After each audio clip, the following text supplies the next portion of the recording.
नमस्कार, बहुत स्वागत है आप सभी का। मैं हूं आपके साथ में अमनदीप।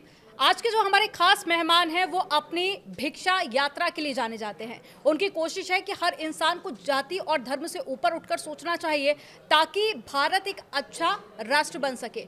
स्वामी दीपांकर जी, बहुत स्वागत है आपका। धन्यवाद अमन जी। सबसे पहला सवाल तो मेरा आपसे यही रहेगा कि यात्रा सबसे लंबी यात्रा रही, काफ़ी ऐतिहासिक भी रही, लेकिन इस यात्रा का नाम भिक्षा यात्रा क्यों रखा गया? और साथ ही जिस उद्देश्य के साथ में आपने इसकी शुरुआत की थी, क्या आपको लग रहा है कि आप वो उद्देश्य और मुकाम हासिल कर पा रहे हैं? मैं दो चीज़ कहूँगा। पहला कि इसका नाम भिक्षा यात्रा रखा गया। भिक्षा यात्रा रखने के पीछे का उद्देश्य ये था कि भारत में संन्यास परंपरा में भिक्षा ही मांगी जाती है। तो यहाँ जो सन्यासी जाता है तो वो कहता है भिक्षाम देहि, तो भिक्षा में जो भी मिल जाता है। मगर इस यात्रा का, ये यात्रा एकीकरण की थी, ये यात्रा संगठित करने की थी, ये यात्रा जातियों में बटे हुए सनातन को जोड़ने की थी, ये यात्रा जातियों में बटे मोतियों को एक माला में पिरोने की थी, और ये यात्रा असल में हम क्या हैं उस स्वाभिमान को जगाने की थी। मतलब एक हिंदू होने का स्वाभिमान जगाना, गर्व से स्वयं को हिंदू कहना। ये मात्र हम नहीं कह रहे। अमेरिका में राष्ट्रपति पद की उम्मीदवार थी तुलसी गबार्ड, वो कहती थी I am proud Hindu. Rishi Sunak आते हैं, अक्षरधाम का दर्शन करते हैं और कहते हैं आई एम प्राउड हिंदू। और मैं समझता हूं कि उस समय में स्वामी विवेकानंद कहते थे मुझे हिंदू होने पर गर्व है, और स्वर्गीय श्रद्धेय भारत रत्न अटल जी कहते थे हिंदू तन मन हिंदू जीवन, रग रग हिंदू मेरा परिचय। और हम समझते हैं कि जिसमें तमाम नदियां आकर गिरें वो सिंधु हैं हम, हमें गर्व है खुद पर दादा कि हिंदू हैं हम। नहीं, आपको लगता है कि आज भी हिंदू एकजुट नहीं है? क्योंकि आए दिन इस तरह के स्टेटमेंट आते रहते हैं कथावाचकों की तरफ से। क्या आपको लगता है कि हिंदू एकजुट नहीं है, उनको एकजुट करने की ज़रूरत है? मुझे लगता है इस देश में हिंदू को जातियों में विभक्त करने वाले पूर्व में कभी British census commissioner Herbert Risley थे, और वर्तमान में राजनीतिक दल। तो मैं समझता हूं कि राजनीतिक दलों का किया हुआ, तलवार से काटा हुआ हम लोग धर्म के सुई धागे से सिल रहे हैं कि आदमी ना बटे, आदमी संगठित रहे, एक रहे।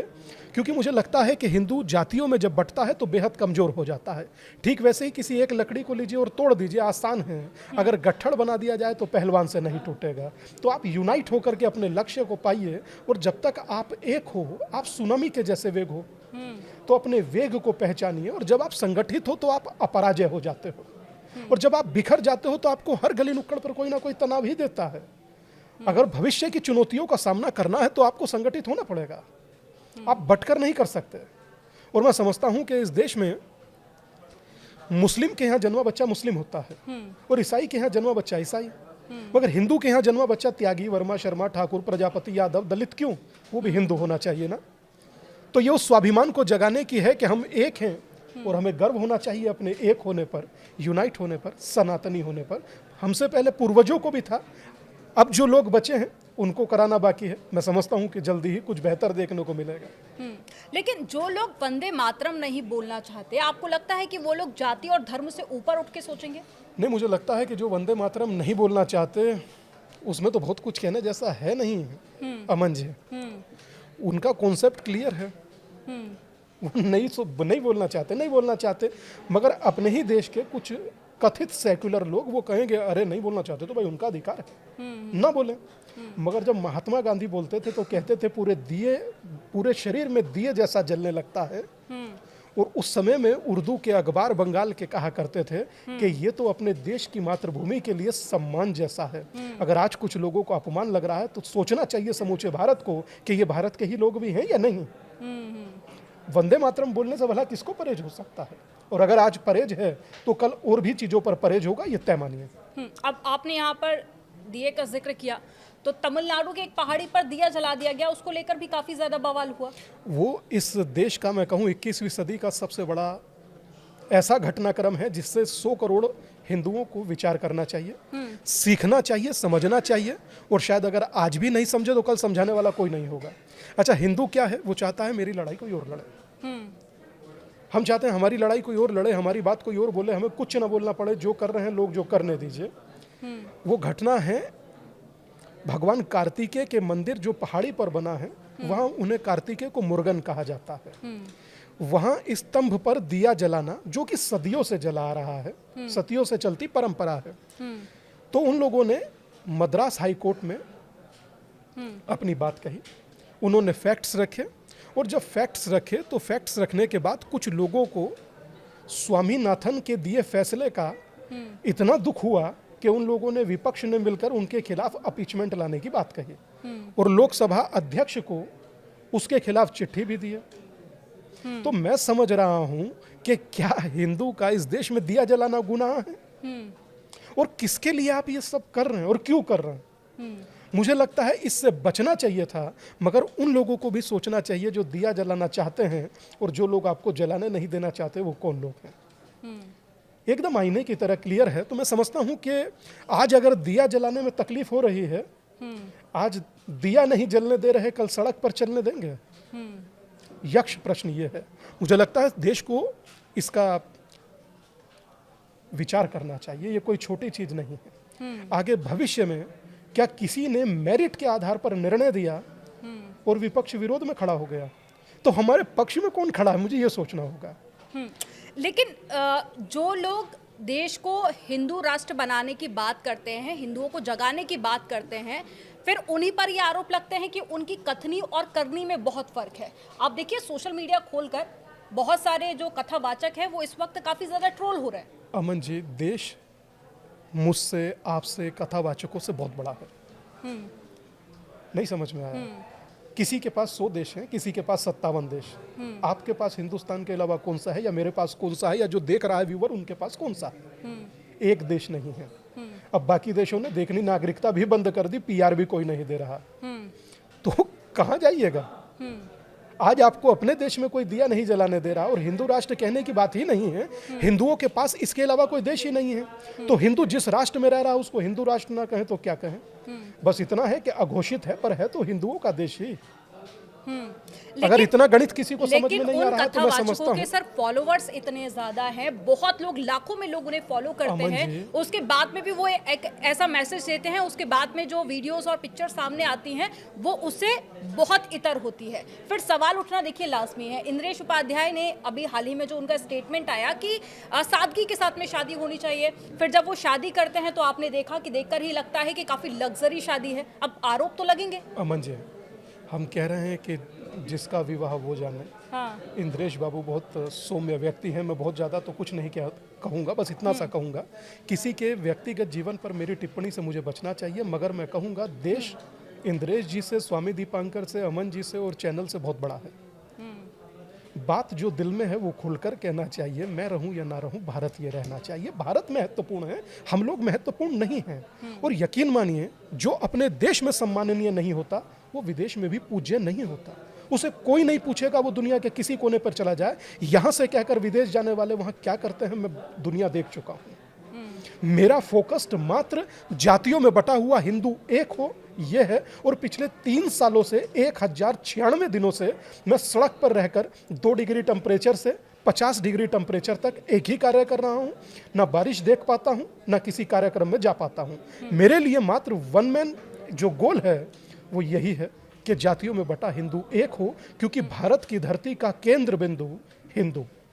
क्योंकि अगर हिंदू इस देश में नहीं रहेगा तो हिंदू की परिकल्पना करना, इस देश की परिकल्पना करना बेईमानी है। मैं समझता हूं कि 1096 दिन, 18 से 20 हजार किलोमीटर की यात्रा और 1 करोड़ 10 लाख लोगों का एकीकरण का संकल्प, विचार बड़ा होता है, व्यक्ति नहीं। आज ये विचार दुनिया में व्याप्त है। मुझे लगता है कहने की जरूरत नहीं, जब आपके सोशल मीडिया पर व्यूवर्स देख रहे होंगे तो बहुत सारे लोग आज अपने नाम के पीछे हिंदू या सनातनी लिखने लगे हैं। बहुत सारी कारों के पीछे हिंदू लिखा जाने लगा है। आज व्यक्ति गर्व से अपने स्वाभिमान को जी रहा है। मेरी यात्रा यही है।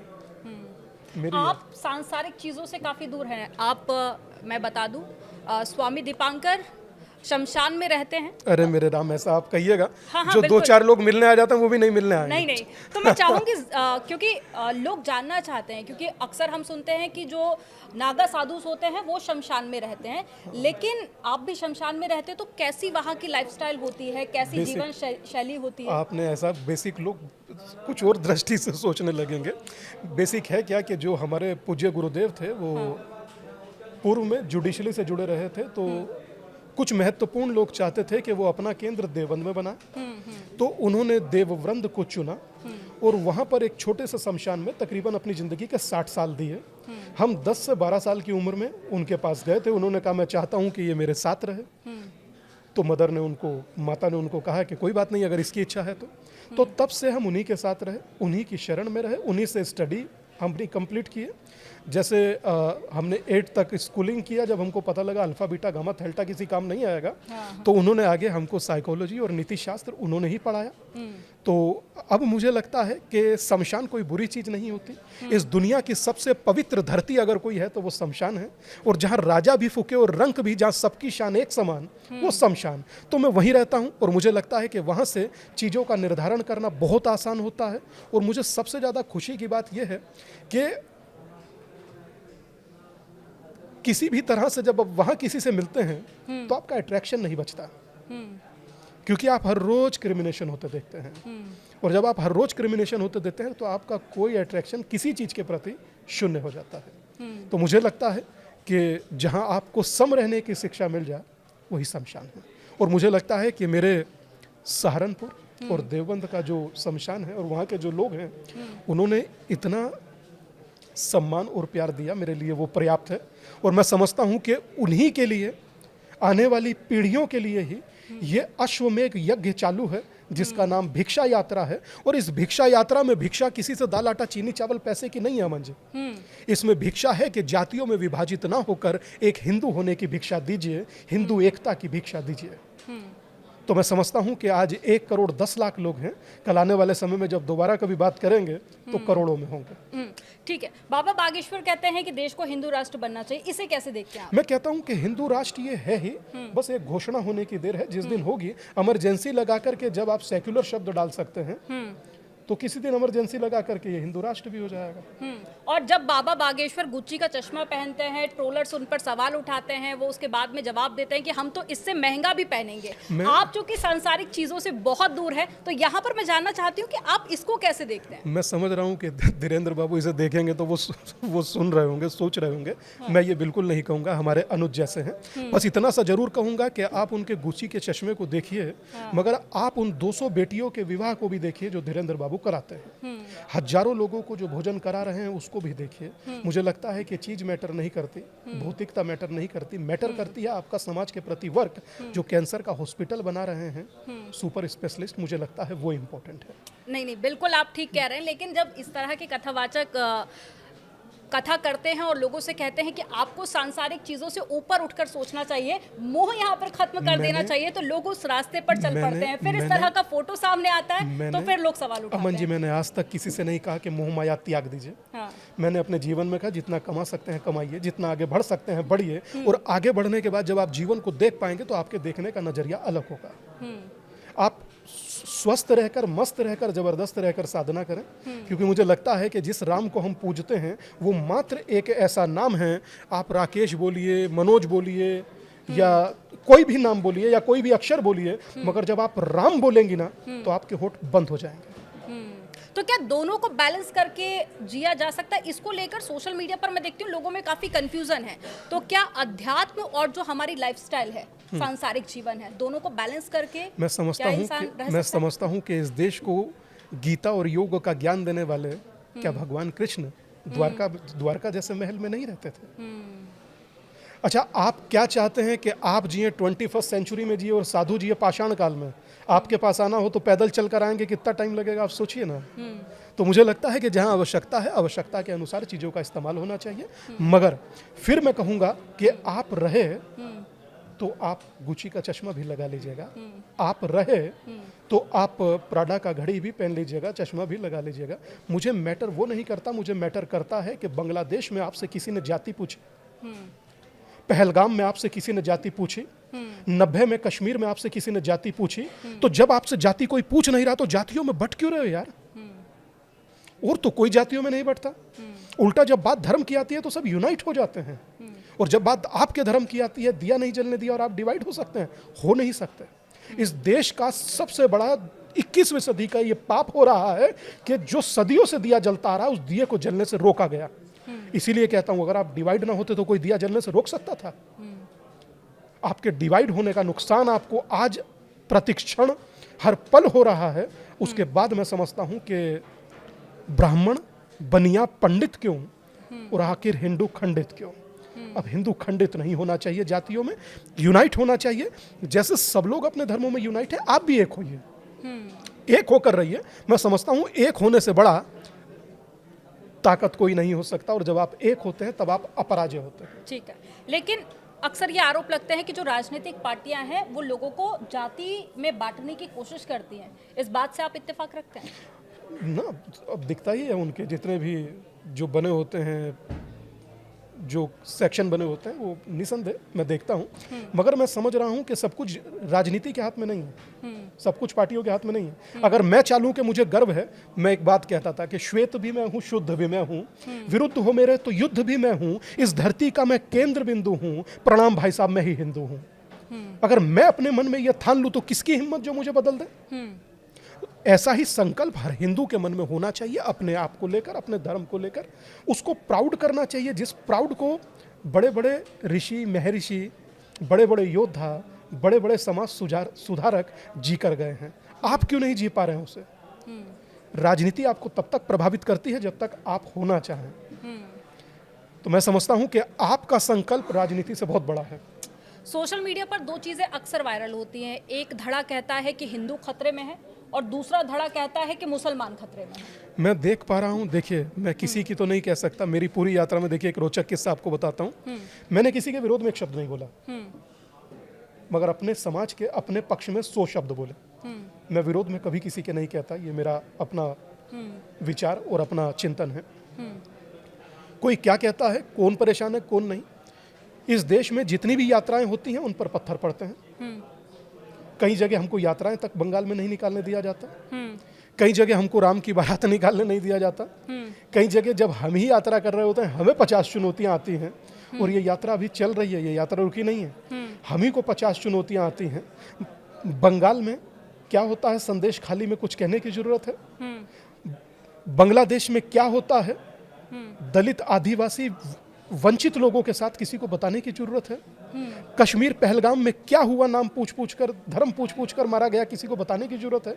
90 में कश्मीर में क्या हुआ, किसी को बताने की जरूरत है। और आज भी मुझे दिया नहीं जलाने दिया जा रहा, और राम को 500 साल इंतजार करना पड़ा, किसी को बताने की जरूरत है। और उसके बाद भी पीड़ित कोई और है। नहीं, आपने कहा कि यात्रा निकालने से रोका जाता है। कौन लोग हैं जो यात्रा निकालने से रोकते हैं? आप जो लोग कभी सेना पर पत्थर मार दिया करते थे। नहीं, अब वो तो देखिए कश्मीर का मामला है, कश्मीर क्या भारत से अलग है? नहीं, वो कश्मीर का मामला है, और आप बात कर रहे हैं पश्चिम बंगाल का। तो यहाँ पर मैं चाहूंगी आप थोड़ा सा क्लियर कीजिए। झारखंड में रांची में तोरण द्वार बनता, उस पर पत्थर पड़ जाता, कौन लोग मार रहे हैं? कावड़ जा रही है, उस पर पत्थर पड़ जाता है, कौन लोग मार रहे हैं? कश्मीर में हजारों को मार दिया जाता है, कौन लोग मार रहे हैं? पहलगाम में कौन लोग मार रहे हैं? ये जो विचार मार रहा है, बस उसी विचार को लेकर के मेरे मन में एक विचार है कि आप संगठित रहें, आप एक रहें, वरना बटकर आप सब नुकसान का शिकार होंगे। और हमारा नुकसान अगर जो हुआ तो आने वाली पीढ़ी को आप कौन सा भारत देकर जाना चाहते हैं जिसमें आपको कोई देखे ही नहीं? आप द्वयम दर्जे के व्यक्ति बन जाएं, वो देना चाहते हैं? या आप यूनाइट होकर, संगठित होकर, जैसे दुनिया रहती है वैसे रहें? अब आप सोचिए ना कि अमेरिका में किसी अमेरिकन को रहने ना दिया जाए तो कैसा लगेगा? चाइना में किसी चाइनीज को रहने न दिया जाए तो कैसा लगेगा? नहीं, इसका समाधान आप क्या देखते हैं? देखिए, बहुत बड़ी आबादी, अगर आप एक विशेष वर्ग की बात कर रहे हैं तो बहुत बड़ी आबादी उनकी है, और अगर यहाँ पर आप हिंदुओं की बात कर रहे हैं तो फिर बात वही है कि बार बार संविधान की बात कही जाती है। इसका समाधान आप किस तरह से देखते हैं? ये जो आए दिन मामले सामने आते रहते हैं, पत्थरबाजी का आपने जिक्र किया, और कावड़ यात्रा निकलती है तो थूक देना, कई आपने देखा होगा रेस्टोरेंट में बाद में बंद भी करवाए गए कि ओरिजिनल नाम लिखना होगा। तो इसका सॉल्यूशन क्या होगा? सबसे बड़ा सॉल्यूशन तो यही है कि आप संगठित हो, वरना मैं शायद जहां तक समझता हूं कि तमिलनाडु का कोयक्तूर गांव है, वहाँ पर 70% आबादी अगर मुस्लिम की हुई तो उन्होंने कहा यहाँ घंटे घड़ियाल बजाने बंद कीजिए, यहाँ आबादी ज़्यादा हमारी है, और ये अगर बचता है तो हमें कष्ट होता है। कोर्ट के इंटरवीन के बाद आरती पूजा शुरू हुई। क्या कहूँ, बताइए ना, कुछ आप सुझाव दीजिए। एक होकर गए ना कोर्ट। तो जैसी स्थिति बन रही है, केरल के मल्लापुरम में पंचायत निर्णय पास करती है कि इस उम्र से कम लड़कियों का भी विवाह हो जाना चाहिए, और सोचिए कि सरकार साथ खड़ी हो जाती है, कोर्ट इंटरवीन करता है। कौन मानेगा देश की आधी आबादी को झोंक दिया जाए? इसीलिए मैंने पहली बार अपने जीवन में यात्रा के अंदर मातृशक्ति से प्रार्थना किया कि अब जरूरत सही मायने में आपकी है। आप परिवार को एक रख सकती हैं, आप मैत्री, गार्गी, अनसुईया हो सकती हैं, आप वेदों में ऋचाएं दे सकती हैं, तो आप हिंदुओं को जोड़ भी सकती हैं। एक हाल ही में रिपोर्ट आई थी, शायद आपने भी पढ़ी होगी, कि आज़ादी के बाद में पाकिस्तान में जो हिंदुओं की पॉपुलेशन है वो बहुत कम हो गई है, गायब हो चुके हाँ हाँ लगभग। और उसके अलावा अगर हम हिंदुस्तान की बात करें तो जो पहले मुस्लिम आबादी थी वो कई गुना ज़्यादा बढ़ गई है। और आए दिन आपने देखा होगा कि मौलवियों के इस तरह के स्टेटमेंट भी आते रहते हैं कि 4 बच्चे किए जाए, पॉपुलेशन को आगे बढ़ाया जाए। तो इसको आप कैसे देखते हैं? मैं इन सब बातों पर बहुत ज़्यादा मुझे ये अजीब लगती हैं बातें। आप तय करेंगे दूसरा क्या चाहता है अपने जीवन में। अरे 100 करोड़ लोग हैं, उनकी जैसी इच्छा वो वैसा चाहें वैसा करें। मैं इस बार कुछ नहीं कहूँगा, पर हाँ आपको अपनी घटती आबादी पर विचार जरूर करना चाहिए। देखिए इंडिया की तो पॉपुलेशन वैसे भी मतलब बहुत ज्यादा हो चुकी है, पॉपुलेशन उस पे भी कंट्रोल लगाने की बात होती है, हालांकि इसको लेकर सरकार ये का पॉपुलेशन पर कंट्रोल लगाने का काम सिर्फ एक तरफा है। हाँ, दूसरी तरफ कोई ना सुनना चाहता ना देखना चाहता है। हाँ, बिहार के अंदर जाति सेंसस हुआ, कास्ट सेंसस। हाँ, तो आप लोग तो अपना मतलब आप लोगों से मतलब हिंदू अपना सब बता रहे थे, हमें कुर्मी लिखिए, एक कहते हैं हमें यादव लिखिए, एक कहते हैं हमें भूमियार लिखिए, एक तरफ मैसेज कर दिया गया व्हाट्सएप पर सिर्फ अपने आप को मुस्लिम लिखिए। आपको विचार, मैं ये कह रहा हूँ अमन जी, आज मत कीजिए, आपके व्यूअर्स आज विचार मत करें, मगर कल करना पड़ेगा। आपके पास सेकंड ऑप्शन नहीं है, आपके पास सेकंड ऑप्शन नहीं है। मुझे क्या जरूरत पड़ी है सर्दी में अपना आश्रम छोड़कर 3 साल से सड़क पर धक्के खाने की? मुझे क्या जरूरत पड़ी? आश्रम में बैठकर बहुत अच्छे से हाथ ताप कर मैं भी मूंगफली ना खाता। क्या जरूरत पड़ी मुझे कि आप एक हो जाओ, यूनाइट हो जाओ? क्योंकि देख पा रहा हूं पतन, देख पा रहा हूं अपना दोहन, देख पा रहा हूं अपने साथ होता अन्याय। आपके साथ आपकी सदियों से चली परंपरा पर चोट मारने की कोशिश की गई। सीआईएसएफ के आपको जवान लेकर के ऊपर जाना पड़ रहा है। कुछ है इससे ज्यादा डूब मरने का? और उसके बाद कौन आपके साथ खड़ा है आप तय कीजिए ना। कोई आपके साथ नहीं खड़ा। और जिस न्याय व्यवस्था ने आपको न्याय दिया, उस न्याय व्यवस्था के खिलाफ भी लोग खड़े हो गए। तय तो आपको करना है। पश्चिम बंगाल में अभी बाबरी मस्जिद की नींव रख दी गई है। अब आज बहुत बड़ी संख्या में लोग पहुंचे हुए थे, थोड़ी देर पहले वीडियोस भी सामने आए हैं कि हजारों की संख्या में लोग वहां पर पहुंचे हुए हैं। इसको कैसे देख रहे हैं? मैं समझता हूं मस्जिद से किसी को आपत्ति नहीं है। ये जो बाबरी कहकर चिढ़ाने का काम होता है, इससे आपत्ति। और मुझे लगता है इंसान को अपनी इस गलती को दुरुस्त करना चाहिए। क्यों 100 करोड़ लोगों को चिढ़ाना? और चिढ़ाने से लाभ क्या बंगाल होगा? की ही भूमि को क्यों चुना गया? इसलिए चुना गया क्योंकि मुझे लगता है कि वहाँ की डेमोग्राफी बदल रही है, इसलिए चुना गया। जहाँ आपको 5 एकड़ जमीन दिया गया था कोर्ट द्वारा, वहाँ तो आपने ईंट नहीं रखा।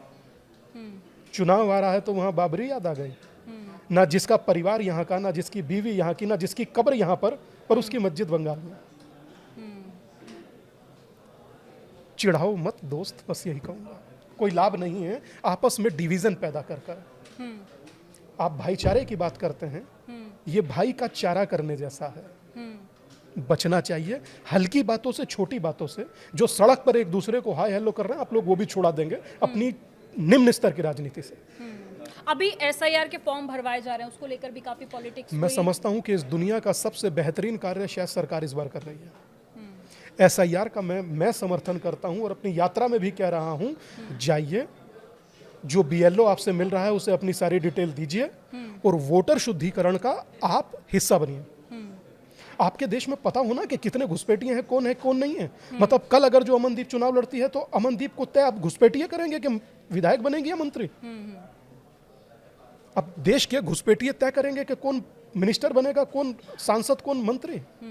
तो मुझे लगता है कि ये आज से पहले हो जाना चाहिए था और आज हो रहा है। मैं इसका स्वागत करता हूं, मगर इस चीज की प्रार्थना करता हूं देश के समूचे विपक्ष से कि हिंदुओं के लिए भी थोड़ा सोचिए दादा। आप भी तो हिंदू ही हैं, क्या आप हिंदू नहीं? दिया जलाने पर आप वहां पहुंच गए और कोर्ट के ही जो जज हैं उनके खिलाफ महाभियोग ला रहे हैं। क्या कार्तिक के भगवान में आस्था आपकी नहीं है? क्या मंदिर में आस्था आपकी नहीं है? क्या सभी पार्टियों में हिंदू नहीं है? और अगर हैं तो अपने ही धर्म के विरुद्ध खड़े हो रहे हो। इसे पाप कहा जाता है, मगर लोग कानून से डरते हैं, पाप से नहीं। कानून तुरंत सजा देता है, ऊपर वाला सजा देता है, मगर वो दिखता नहीं, पर वो देता जरूर है। वो सुनता सबकी है, फल अपनी मर्जी से देता है, टाइम अपना चुनता है। ठीक है, एक आखिरी सवाल मेरा आपसे। अब अयोध्या का मंदिर बन चुका है और काशी मथुरा की बात अक्सर कही जाती है, इसको आप कैसे देखते हैं? मैं समझता हूँ कि शिव हमारे शीश हैं और कृष्ण हमारी प्रज्ञा है, प्रज्ञा अर्थात बुद्धि है। शिव हमारे शीश मतलब मस्तिष्क हैं और कृष्ण हमारी प्रज्ञा है और राम हमारे प्राण हैं। इन 3 मंदिरों के लिए प्रत्येक हिंदू का सर हमेशा सम्मान में झुका रहेगा। जब तक वो जीवित रहेगा तब तक झुका रहेगा, मगर विचार उस व्यक्ति को करना चाहिए जो व्यूवर सामने हम लोगों को देख रहा है। आप मेरे साथ मेरी यात्रा में नहीं चल सकते, मत चलिए। मेरे साथ बोल नहीं सकते, मत बोलिए। मेरी यात्रा का हिस्सा नहीं बन सकते, मत बनिए।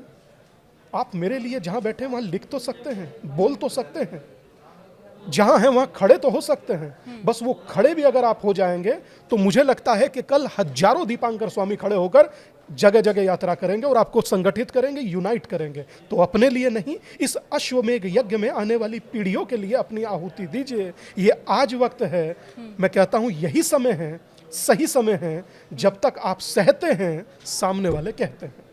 ये यात्रा कब तक चलने वाली है और हमारे दर्शकों को बता दीजिए। ये यात्रा अब तक अपने 3 साल पूरे कर चुकी है, 1096 दिन।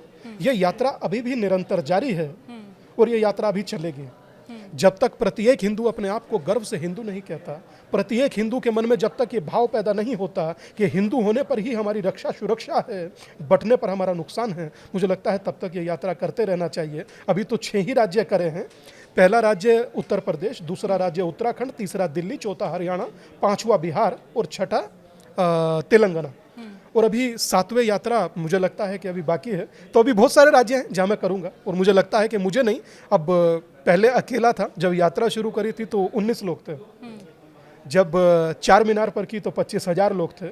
जब लोनी में किया तो और ज़्यादा लोग थे, तकरीबन 80,000। तो मैं समझ रहा हूँ कि आज 1 करोड़ 10 लाख हैं, तो मैं अकेला तो नहीं हूँ। अब ये यात्रा जारी रहेगी और मुझे लगता है कि मुझे इसको लक्ष्य तक, इसके गंतव्य तक इस यात्रा को पहुँचाना चाहिए। और मैं एक शब्द होता है ना, रुकेगा नहीं, तो रुकेंगे नहीं, चलती रहेगी। बिल्कुल बिल्कुल।